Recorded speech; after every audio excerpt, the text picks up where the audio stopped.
The Alter Rebbe used to refer to the Baal Shem Tov as der Zayde.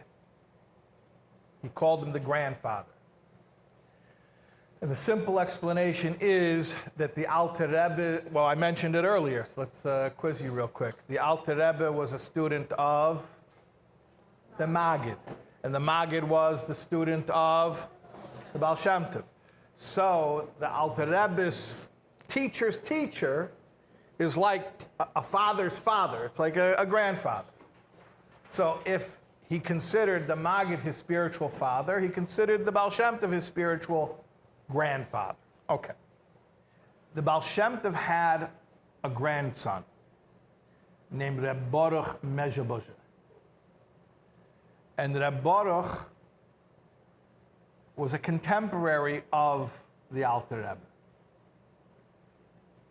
The Alter Rebbe was known to tell Reb Baruch, you are the biological grandson, du bist der Einikel begashmias, but I am the spiritual grandson. Ich bin der Einikel beruchnias. And he meant it lemal yusa. He meant it like he was proud of it. He was saying, you may be the biological grandson, but I have something even better. I'm so grateful to be able to claim being the spiritual grandson. The Rebbe asks a question. The Rebbe asks a question that after you hear the question, if you know a little bit of Chassidus, you wonder how in the world you're going to answer such a question. Because it's so obvious after you hear the question. Chassidus explains that there is no closer relationship than physical, biological kinship. And it explains it very clearly. Because what's transmitted in the blood, I'm talking in a physical, hereditary relationship, is the essence. And he explains very clearly. The Gemara speaks about, for instance, the possibility of somebody who is a chochem ben shoita, a wise man, the son of a fool. Okay, that could happen.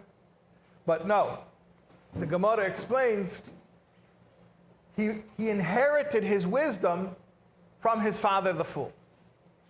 Well, how did he get wisdom from his father if his father wasn't wise?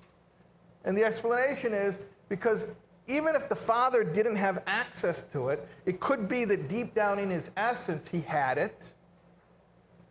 And then when he has a son, the son gets it, because a son doesn't just get what the father had access to. The son gets the deepest essence of the father, even potentials that the father himself never revealed. And that's how you can see a glimpse of it, the physical relationship, or to use the Hasidic jargon, that etzem is nimshach in gashmias. That essence is carried specifically through the medium of physicality. The relationship between a biological father and son is etzem. Etzem. Etzem means essence. In contrast, the relationship between a teacher and a student, and again I'll use the technical term, is a ha'ara seichel ba'alma. It's just an emanation of intellect.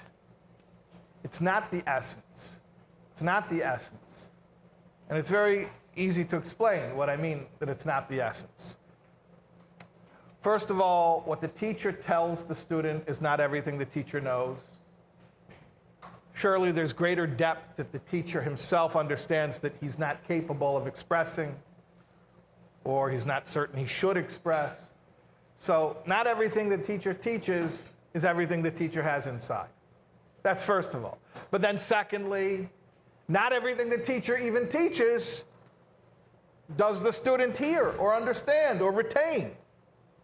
So think about the potential for breakdown. You know, like the broken telephone game you play when you're kids? So a teacher to a student he's not giving his essence, he's giving an approximation. He's giving like a glimmer of some aspect of himself, and by the time it reaches to the student, it's like a copy of a copy. But the father to a son, that's etzem. And that's why those genes, they carry everything. Even if the father himself didn't have access to it. That's why the fool could bequeath wisdom to his son, even though the fool himself didn't have access to the wisdom. A teacher can't teach wisdom to a student if the teacher doesn't speak the wisdom. But a father could actually bequeath the capacity for wisdom to a child, even if the father himself never had access to that capacity for wisdom. You understand the contrast? So the Rebbe asks a question. How in the world is the Alter Rebbe telling Reb Baruch Mezhebush, oh, you're only the biological descendant, I'm the spiritual descendant? If you learn a little bit of Chassidus, it's pretty clear that a biological descendant is a much deeper connection than a student. It says in the Medrash Rus Rabbah, Tzaddikim Demim Lebeiram. Tzaddikim resemble their creator. How do tzaddikim resemble their creator? Well, I'd imagine many ways, but in this particular medrash, and in this particular context, the Rebbe explains it to mean that just like HaShem, when he gave us the Torah, did not give us a book that he wrote, but he gave us himself in book form. Follow? Torah is not a book written by HaShem. Torah is HaShem himself in the medium of the book. And that's why the first word of the Ten Commandments, I am the Lord your God, the first word in Lashon HaKodesh, in the Holy Tongue, is Anochi. Anochi is the pronoun, I. And as the Ein Yankov explains, Anochi is Rosh Tevis, is an acronym. Ano, Nafshi, Ksavis, Yehovis. Hashem says, I wrote myself and gave myself through this medium of Torah. So Torah is not a book written by Hashem. Torah is the medium through which Hashem actually gives us himself. And that's why, as the Zohar says,